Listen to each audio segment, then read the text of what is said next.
Opportunity that can change your life.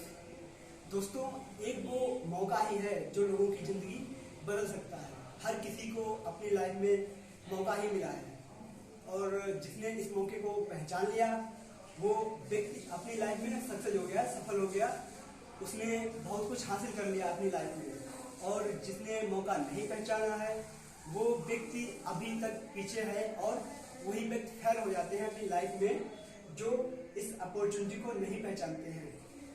Hello दोस्तों, मेरा नाम है रणबीर सिंह और आप देख रहे हैं RFM चैनल ए। दोस्तों, मैं बताने जा रहा हूं आज की अपॉर्चुनिटी यानी कि मौका लोगों की लाइफ में कितना प्रभाव डालता है। मौका वो चीज है जो हर किसी की लाइफ को। एक बार क्या हुआ, दो व्यक्ति की कहानी मैं आपको बताने जा रहा हूं जिसके माध्यम से समझाऊंगा कि मौका यानी कि अपॉर्चुनिटी क्या है। तो हस्बैंड एंड वाइफ थे, वो आपस में अक्सर लड़ते झगड़ते रहते थे। एक दिन क्या हुआ, लेकिन वो पूजा पाठ भी करते थे, भगवान को भी काफी मानते थे। तो एक दिन भगवान प्रकट और उन्होंने पूछा उन दोनों लोगों से कि बताइए आप क्या चाहते हैं, आप क्या हमसे मांगना चाहते हैं। आपके पास 3 वरदान हैं जो मैं आपको दूंगा, ठीक है। तो उन्होंने कहा ठीक है, आप पहला वरदान मांग लीजिए। तो जो व्यक्ति था उसने बोला कि ठीक है, मैं नहीं, मेरी पत्नी पहले वरदान मांगेगी। तो उसकी जो पत्नी आई उसने बोला ठीक है। वो क्या सोची कि एक पति मेरा है, काफी लड़ता झगड़ता रहता है हमसे और मैं इससे बहुत परेशान हूँ। तो उसने अपनी इच्छा जाहिर की कि हे ईश्वर, ये जो मेरा पति है ये काफी हमसे लड़ता झगड़ता है, कृपया आप इसको बंदर बना दे। तो ईश्वर का काम क्या है, उन्होंने बोला तथास्तु और वो बंदर बन गया। कुछ दिन तो चलता रहा। उसके बाद में जब उस स्त्री को अपने पति की याद आई और उसकी जरूरत महसूस हुई कि वो कम से कम था, हमारी जरूरतें पूरी करता था, बाहर की चीजें हैं, खाना पीना लाता था, जिससे हमारा जीवन चल रहा था, एक दूसरे से बात करके रहते थे। तो उसको जब उसकी जरूरत महसूस हुई तो उसने फिर ईश्वर को याद किया और बोली कि हे भगवान, आपने मुझे 3 वरदान दिए थे जिसमें से मैंने एक वरदान लिया था, वो पूरा हो गया, और एक वरदान आप मुझे और दीजिए कि मैं अब अपने पति के बगैर नहीं रह पाऊंगी, मुझे आप बंदरिया बना दें। तो उन्होंने कहा तथास्तु और वो बंदरिया बन गई। फिर क्या हुआ, वो जंगल में दोनों निकल गए। जंगल में परेशानियां हुई, दिक्कतें हुई, वहां ना सही से रहने का ठिकाना, ना खाने का भोजन मिल रहा था। तो उसमें काफी परेशानियां उनके सामने आई। उसके बाद में उन लोगों को फिर से उस चीज की जरूरतें महसूस हुई कि नहीं, जैसे हम थे वो सही था, जिस घर में हम रह रहे थे वो सही था। हालांकि लड़ाई झगड़ा होता था लेकिन कम से कम हम इंसान तो थे, ये दिक्कतें परेशानियां तो नहीं आती थी हमारे लाइफ में जो आज आ रही हैं। फिर उसके बाद में ईश्वर को उन्होंने फिर याद किया और बोला हे भगवान, जो मेरा एक वरदान रह गया था वो आप मुझे दें। तो उन्होंने कहा ठीक है, मांगिए आप क्या मांगते हैं। तो उन्होंने बोला कि ठीक है, मैं जैसा था, जैसी लाइफ हमारी चल रही थी, आप बिल्कुल मुझे वैसा ही फिर से बना दें। उन्होंने बस फिर से तथास्तु कह दिया और फिर जहाँ पर वो थे, जैसे थे, जिस घर में थे, जिस कंडीशन में थे, वैसा ही फिर रहने लगे। फिर उनमें वही लड़ाई झगड़ा और सारी चीज़ें होने लगी जो पहले उनकी लाइफ में चल रहा था। लेकिन अगर वो चाहते तो उनसे और भी बेहतर मांग सकते थे, लेकिन उन्होंने नहीं, ऐसा नहीं सोचा। उन्होंने अपनी दिक्कत परेशानियों को नहीं देखा, उसको दूर नहीं कर पाए।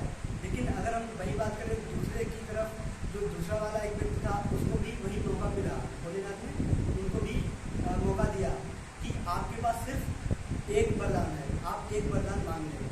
उसकी कंडीशन क्या थी कि वो व्यक्ति बहुत ही गरीब था और बहुत ही समस्या में था। उसकी माँ जो थी वो अंधी थी, आंखों से देख नहीं पा रही थी, और जो उसकी बीवी थी उसका कोई बच्चा नहीं हो रहा था और काफ़ी दिक्कत परेशानियों से गुजर रहे थे। तो उसके सामने सिर्फ एक ही मौका था कि एक ऐसा वरदान मांगूं मैं जिससे ये सारी समस्याएं दूर हो जाए। तो उसने कहा कि भोलेनाथ जी, मुझे थोड़ा वक्त दीजिए, मैं थोड़ा डिसीजन ले लूं कि मैं क्या मांगूं। तो उसने सोचा कि माँ अगर अंधी है वो भी जरूरी है, उसकी आंखें अगर आ जाती हैं तो बहुत ही बेहतर रहेगा। और अगर उसकी कोई संतान नहीं थी, अगर संतान मांग लेता है तो उसका जो वंश है वो आगे बढ़ेगा। अगर वो गरीब है तो अमीरी अगर मांग लेता है तो उसकी जो दिक्कत परेशानियां हैं वो दूर हो जाएंगी। लेकिन वहाँ पर उसने ऐसा डिसीजन लिया कि एक ही सेंटेंस में वो सारे जो उसके दुख दर्द थे वो दूर हो गए। उसने क्या मांगा? उसने कहा, भोलेनाथ जी, मैं चाहता हूँ कि मेरी माँ अपने पोते को सोने के पालने में झूलते हुए देखे, मैं ऐसा चाहता हूँ, तो ऐसा वरदान मुझे दीजिए। तो वहाँ भी भोलेनाथ ने सिर्फ कहा तथास्तु। तो देखिए, यही होते हैं लाइफ में मौके। एक वो व्यक्ति था जो हस्बैंड वाइफ थे, उन्होंने उसको नहीं पहचाना और उसका मिसयूज कर लिया, वो गवा दिया मौका। वहाँ पर वो चाहते वो भी अपनी लाइफ की दिक्कत परेशानियां दूर कर सकते थे, लेकिन उन्होंने वो सारी चीज़ें नहीं समझ पाई और एक दूसरे के लड़ाई झगड़े में ही रहकर उन सारी दिक्कतों को झेलते रहे और कुछ ऐसा कंडीशन। तो उन्होंने जो मांगा उसमें जो उनकी सारी समस्याएं थी कि माँ उनकी देख नहीं पा रही थी, उनके कोई संतान नहीं थी और वो काफ़ी गरीब थे। तो उन्होंने कहा कि मेरी माँ अपने पोते को सोने के पालने में झूलता हुआ देखे। बस भोलेनाथ ने वरदान दे दिया और वो उनकी माँ देखने भी लगी। उनकी जो गरीबी थी, मतलब सोने का पालना जो मिला उनको, मतलब गरीबी उनकी दूर हो गई, राजमहल सब सारी चीज़ें आ गई और जो उसकी माँ थी वो उसके अपने पोते को झूलते हुए देखे, तो मतलब उनको संतान की भी प्राप्ति हो गई। तो ऐसे होते हैं लोग जो मौके को पहचानते हैं और अपनी दिक्कत परेशानियों को दूर कर देते हैं। तो वही मौका हम लोगों के सामने भी आता है और हम उसको नज़रअंदाज कर देते हैं, उसका सही से प्रयोग नहीं कर पाते हैं, जिसके कारण पीछे रह जाते हैं, असफल हो जाते हैं। हमको ऐसे मौके कभी गंवाने नहीं चाहिए। जो भी अगर हमारे सामने कोई अपॉर्चुनिटी ऐसी आती है तो उसको समझकर, देखकर हमको डिसीजन लेने की ज़रूरत रहती है। हमको डिसीजन क्या लेना चाहिए कि हमारे लिए जो प्रेजेंट में अच्छा है वो नहीं देखना चाहिए, हमारे लिए भविष्य के लिए क्या अच्छा होगा उसको देखकर हमें डिसीजन लेना चाहिए। अगर जिससे जो काम है हमारे लिए भविष्य में फ़ायदेमंद है तो वो डिसीजन लेना चाहिए, वो काम करना चाहिए। अगर प्रेजेंट में सिर्फ फ़ायदा हो रहा है, भविष्य में नहीं, तो ऐसा डिसीजन नहीं लेना चाहिए।